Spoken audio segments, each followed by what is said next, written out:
Okay, there's two things that I want to point out before I start this video. Firstly, all of this is just going to be improvised. I do not have a script for this. And the main reason why is because I feel like it wouldn't work as well with a script. More so, it feels natural if I speak out my thoughts clearly. Secondly, if you like some of these games that I'm about to mention, or anything else regarding the subject that I'm gonna be talking about, uh, don't think that I'm like picking on you or like attacking you. Like I'm mostly a person that's just open minded and just kind of chill with most people's opinions. As long as you don't be a dick about it, then yeah, we're cool. We're in good terms. I just want to let y'all know, just to be clear.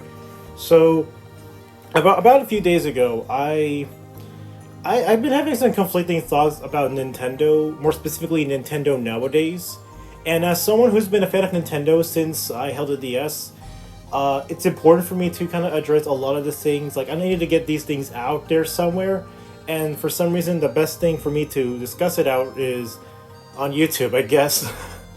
So yeah, I have myself a small list of things I wanted to mention because I tried to record something like this like the previous day, and I couldn't because no matter what, there were like a few topics that I couldn't get my point across well enough, so I had to ask some help. So if you know who you are, shout outs to you.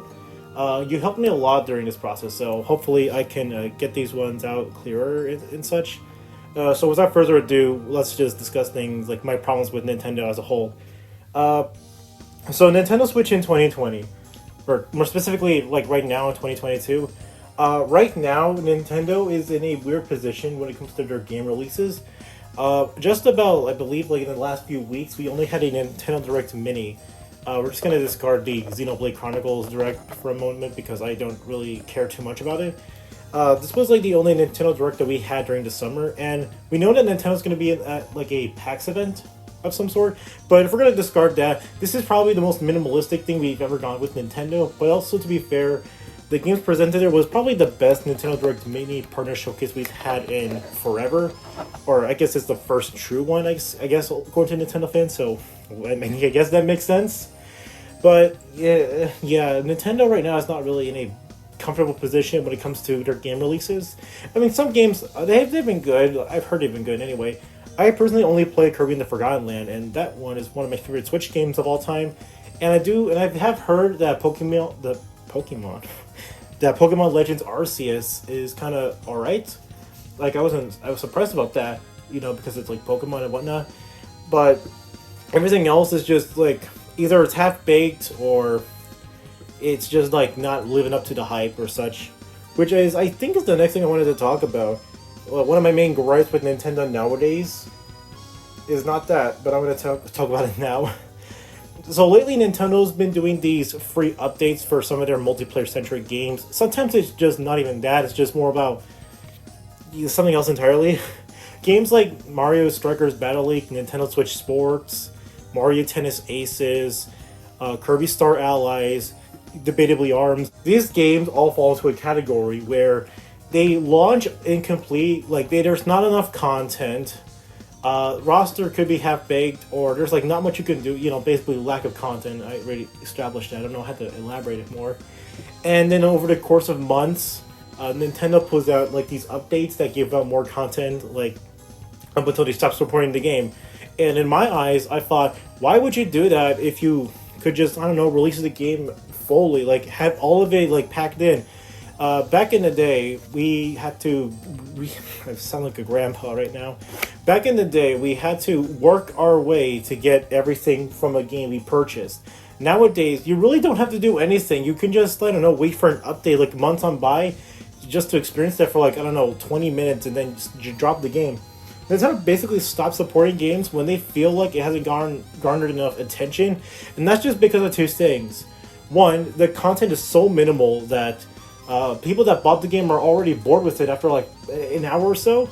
And secondly, this is the most important, Nintendo takes forever to basically release these updates. And there's no other way of putting them out. I know it takes a lot of time in the perspective of a developer because these things aren't easy to come by, but like, okay. one of the few games that does work with this kind of mindset, the fix it later approach, I'm gonna say, is games like Super Mario Maker and Splatoon 2, and that's just because in Mario Maker's case, they're already basically completed games. They just let you make your levels, like play people's levels. You know, they're not. It's not exactly like unfinished or anything else. It's just that it's more limited to how creative you can get or how much you're willing to play other people's levels. And Splatoon is a shooter game, which these games are probably built around giving out updates with like new maps and weapons and whatnot. Maybe sometimes some extra content and some nerfs and buffs, all that good stuff. Games like Mario Tennis. You saying tennis is gonna be like the next big esport? No, it's fucking Mario Tennis. I don't know what you expect, and it boggles my mind that such a thing is like. We've come to a point where Nintendo would just like release a game half finished, and then they say, "Okay, we'll put him out. Like we'll put on some content." Like I remember people were upset that Daisy was not on the base roster, and it only took about I think like a month or so before she was finally out.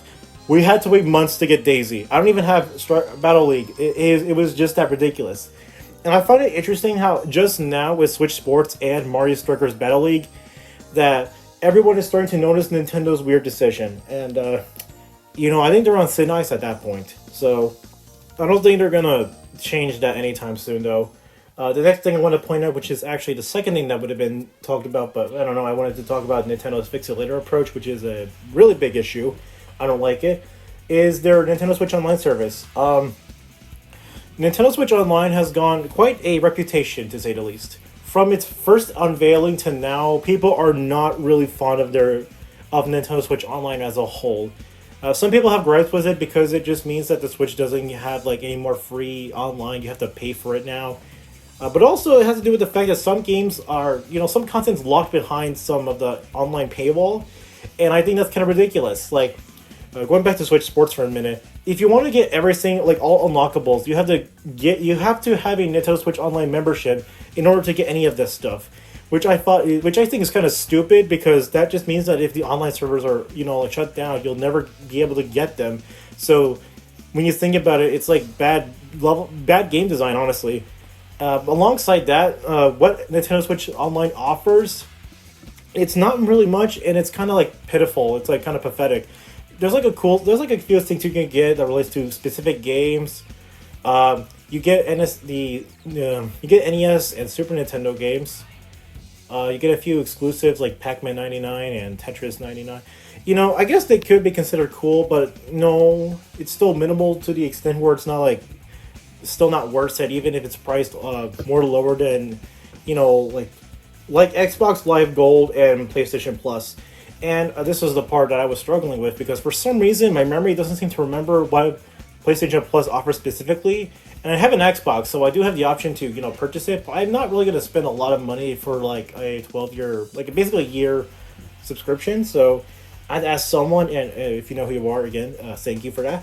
What basically Xbox Live Gold offers is it lets you play Xbox games on your Windows computers and plays every single Xbox title. Like it has backwards compatibility, and PlayStation Plus is essentially kind of the same thing, except you get an entire full row of games completely free. I guess this is the same thing as Xbox Live Gold, and there's a lot more that it offers than just basic just NES and Super Nintendo games, which is kind of oddly pathetic on Nintendo's part because you have to wait months on end to get anything from like Super Nintendo games.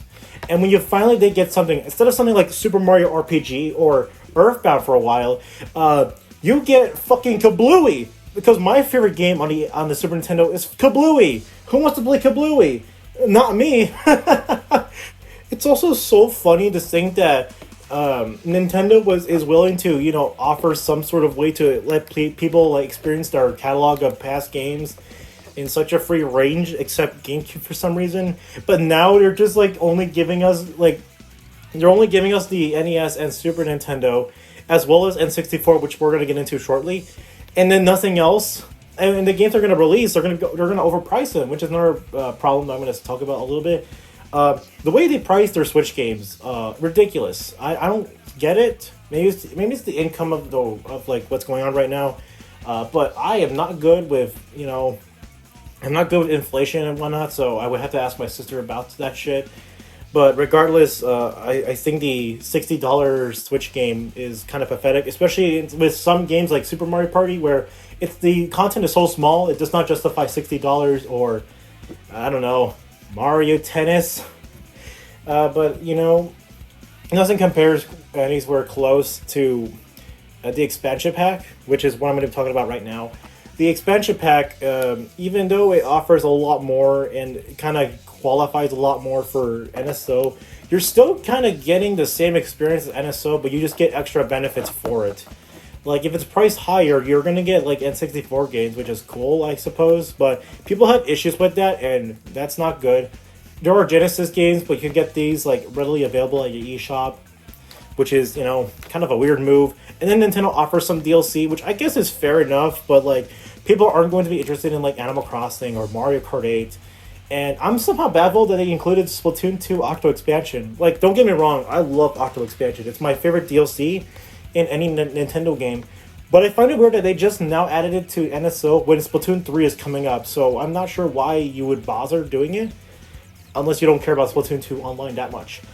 Speaking of online, no matter which way you put it, like if you got the expansion pack or not, the online is shit. It is god awful. It is so funny that not only is Nintendo's competitors just doing a better job with their online service, their online is better than Nintendo's. Like, it's mind-blowing to me how such a thing came to be. Like, I can handle, like, some games kind of lagging, but games like Smash Bros. And Mario Kart, these are, like, games that I only play online to an extent. And these games, well, Smash Bros. Is insufferable in quick play, which is why quick play is the scariest thing in existence. And Mario Kart 8 will get used to seeing, like, people going off of the road for, like, no reason, and some just kind of stopping completely, and then after a while, when there's, like, nothing else going on, it says, whoops, sorry, communication error. Whoop-de-doo, welcome to Nintendo Online. How fucking cool is that? I love non-functional online that is run by Windows 98.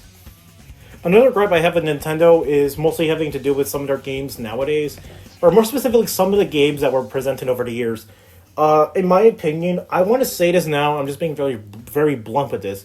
2017 was practically, I guess you could say, is the only good year for the Switch, because it brought in so many good titles.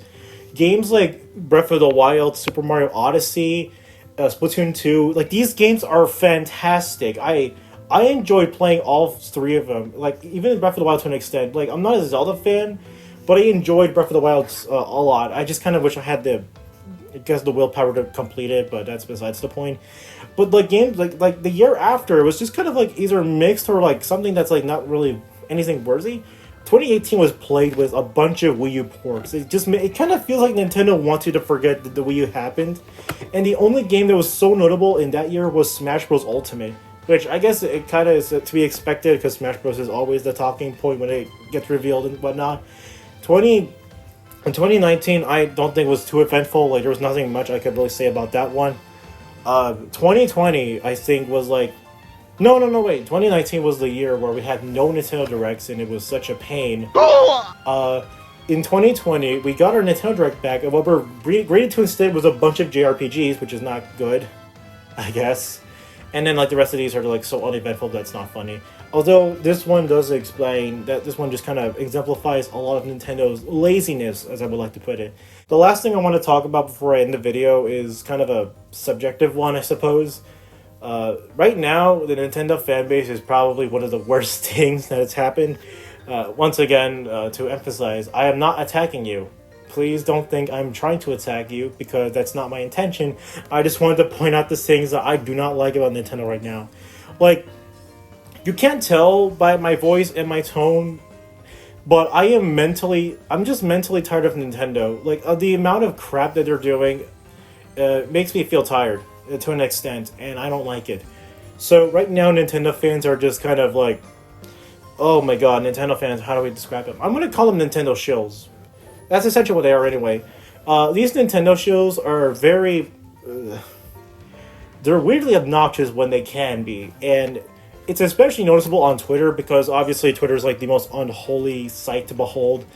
And there was this infamous post that I still remember to this day, and it's both funny, but it's also baffling. So this post basically says... hold on, let me get it. Okay, I got it. So it says there are two types of Mario Kart 8 DX players in 2022. Those who highly enjoyed his unrivaled gameplay, and those obsessed with the visual quality of Grass. Guess which ones have the happier lives? What the fuck? What the actual shit? When I read this the first time, I was just more in disbelief because these people are so fucking ignorant. It is unbelievable. Are you kidding me? I find it baffling and amusing to me. And it just kind of goes to show how ignorant some people can be. Am I going to change their mind? No, of course not. Shows will never change their minds. The sheer abundance of people that are willing to try to defend Nintendo on anything that they do amuses me. It amuses me to no end, and it's kind of sad, honestly, when I see that happening, you know? Things like Nintendo games aren't finished, they're just incomplete. Which, you know, I guess I would have maybe minded a little bit if, I don't know, they both mean the same thing. I don't want to argue with, like, Nintendo shows because that's basically like talking to a wall. And I don't want to waste my time talking to a wall, so I'm just going to leave them with their lives, even if it's more pathetic than anything else. The state of Nintendo right now is just kind of... it's kind of depressing, honestly. Like, there are points in my life, like sometimes points when I see like certain community posts like discussing the matters of Nintendo. Like recently with Mario Kart 8's Wave 2 right now, that made me think about this. Like this was there's like a post there that basically inspired me to talk about it. There were like points where I actually had to stop and physically think to myself, do I want to still continue supporting Nintendo any longer? Because I don't think I'm gonna continue supporting them if this shit isn't sorted out.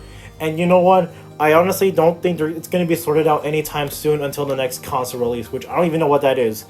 Nothing you might top the Switch, and that's expected. It's like one of the best-selling consoles right now, and you know, money talks, so that's to be expected. But like, I legitimately do have moments where I have to consider if I still want to be a Nintendo fan, even after all of this shit.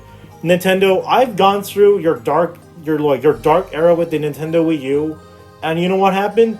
I still had a Wii U. I loved this thing. It was a failure in your eyes, but to people that own it like me, it was still good. It was still a good console. Your Switch may be good, but what it's offering right now, between all of the Wii U ports, all of the unfinished games, all of your fans basically defending your honor and name because the Switch is the greatest console of all time, and the basic incompetence that your online provides, it is pathetic, and I literally do not like it. I don't know why, but after speaking all of this, I kind of felt good. It's like I'm repressing these emotions, and you know what? Truthfully speaking, some of these topics I personally don't really care too much about, but I just wanted to make a video discussing my thoughts about Nintendo nowadays. So it's basically just a rambling thoughts and rants and, you know, all that stuff. I've never done a video like this since the expansion pack announcement. So that is kind of interesting. Now, despite all of this, I'm still going to say this that much. It's not really considered a double-edged sword if I mention it now. Despite me saying all of this, I am still going to review Wave 2. That is a certified promise, but there is a bit of a catch to that one. I probably won't be there to actually record everything and post it on like a few days after it gets released because I'm going to be on vacation during then. So expect a delay on that one. However, just know that even though I bought the Mario Kart 8 Deluxe Booster Pass DLC, I have problems with it. I'm not going to be ignorant and say that it's just as good because there are certainly problems with the DLC. I will not be a shill. I will be honest about what I think about what Nintendo's offering and, you know, putting onto the market.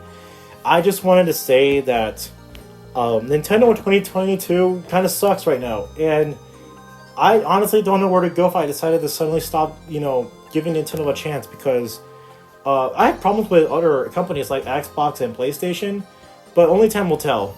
Only time will tell if things get better or worse. But, you know, knowing Nintendo right now, it might be worse. So thank you all for watching, or I guess thank you all for listening to my rambles about Nintendo's current state right now.